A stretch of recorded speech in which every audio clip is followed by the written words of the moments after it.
हर खबर पर होगी आपकी पकड़। डाउनलोड कीजिए एबीपी लाइव ऐप।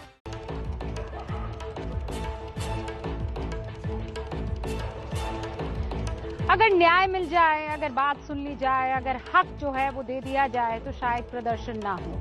लेकिन राजनीति भी तो है जो प्रदर्शन हक नहीं चाहिए तब भी करने की कोशिश होती है। मास्टर स्ट्रोक में अब बात जरा हाथरस की कर लेते हैं, जहां पीड़िता का घर पहले पुलिस के पहरे में था, अब सीसीटीवी कैमरा से भी निगरानी हो रही है। आपको तस्वीरें हम दिखाते हैं। मेटल डिटेक्टर्स जो हैं वो लगा दिए गए। प्रशासन की दलील है कि पीड़ित परिवार की सुरक्षा के लिए कैमरास लगे हैं।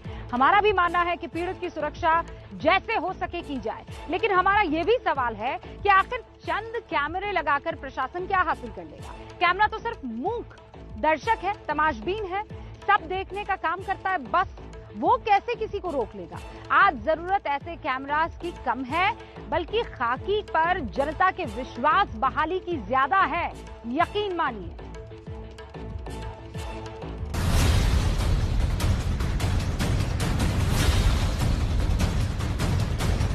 हाथरस में पुलिस ने पहले पीड़ित परिवार के गांव को छावनी में तब्दील करके रखा और अब उसके घर की किलेबंदी की जा रही है।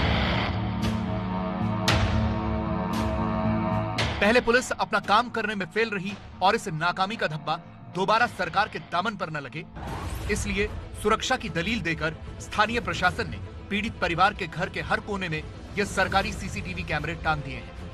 इसके अलावा पीड़ित की दहलीज पर पड़ने वाले हर कदम को इस मेटल डिटेक्टर से होकर गुजरना पड़ेगा। ये मेटल डिटेक्टर जो आप देख रहे हैं, मेटल डिटेक्टर डोर जो है ये लगाए गए हैं, जो कि गांव की जो सड़क है उससे जो घर के लिए रास्ता है वहां पे लगाया गया है। इसके अलावा जो है आज यहाँ पर सुरक्षा के लिए सीसीटीवी कैमरा भी लगा दिए गए हैं, मॉनिटरिंग के लिए, सिक्योरिटी मॉनिटरिंग के लिए। ये आप देख सकते हैं घर के बाहर जो है सीसीटीवी कैमरा इंस्टॉल किया गया है फिलहाल, और इसी तरह से 2 और कैमरा लगाए गए हैं।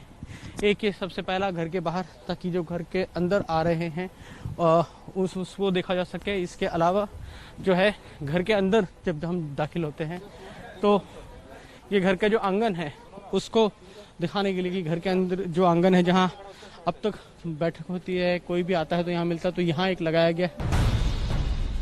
अपराधियों में डर टुटपुंजिया कैमरे और मेटल डिटेक्टर का नहीं, पुलिस और कानून का होना चाहिए कि अगर किसी महिला की मर्यादा भंग हुई तो अंजाम अपराध से कई गुना ज्यादा खौफनाक होगा।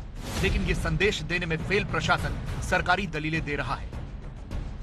सीसीटीवी कैमरे लगेंगे जिससे कोई असामाजिक तत्व या कोई ऐसा व्यक्ति उस पर नजर रखी जा सके जिससे इनको कोई खतरा न हो पीड़ित परिवार को। मेटल डिटेक्टर भी इसीलिए लगाया जा रहा है कि भाई कोई ऐसा न हो कि मिलने के बहाने खतरनाक चीज लेके अंदर आ जाए जो है।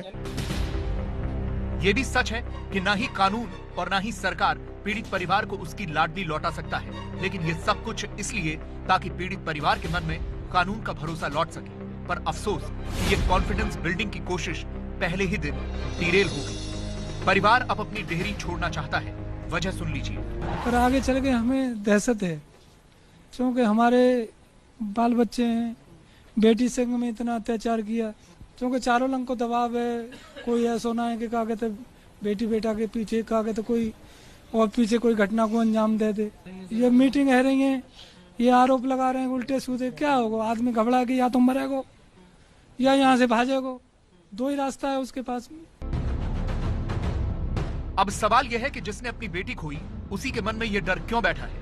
ऐसा डर तो अपराधियों में होना चाहिए, और चाहे कितने भी सीसीटीवी कैमरे क्यों न लग जाएं, जब तक कानून का इकबाल जमीन पर नहीं दिखेगा, दीवारों पर लटके ये कैमरे खानापूर्ति के सिवाय कुछ और नहीं करेंगे। इस बीच आज एक कॉल डिटेल रिकॉर्ड यानी सीडीआर सामने आई है, जिसके आधार पर कहा जा रहा है कि अक्टूबर 2019 से लेकर मार्च 2020 तक मुख्य आरोपी और पीड़ित पक्ष मोबाइल से संपर्क में थे।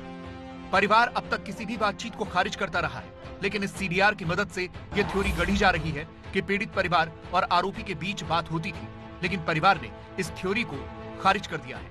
कि हम लोग इन लोगों के जो संदीप आरोपी, उनके संपर्क में लोगों के हम नहीं रहते, ना ही उनसे कोई हमारा वास्ता, ना हम बात करते उन लोगों से।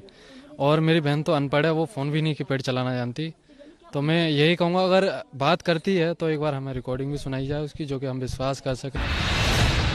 हर दिन एक नई कहानी, हर दिन एक नया आरोप, हर दिन एक और सफाई और हर ढलते सूरज के साथ न्याय में एक और दिन की देरी। अब जिम्मेदारी उत्तर प्रदेश सरकार के कंधों पर है। न सिर्फ पीड़ित परिवार के मन में घर कर चुके डर को निकाले, बल्कि पीड़ित परिवार को इंसाफ भी दिलाए।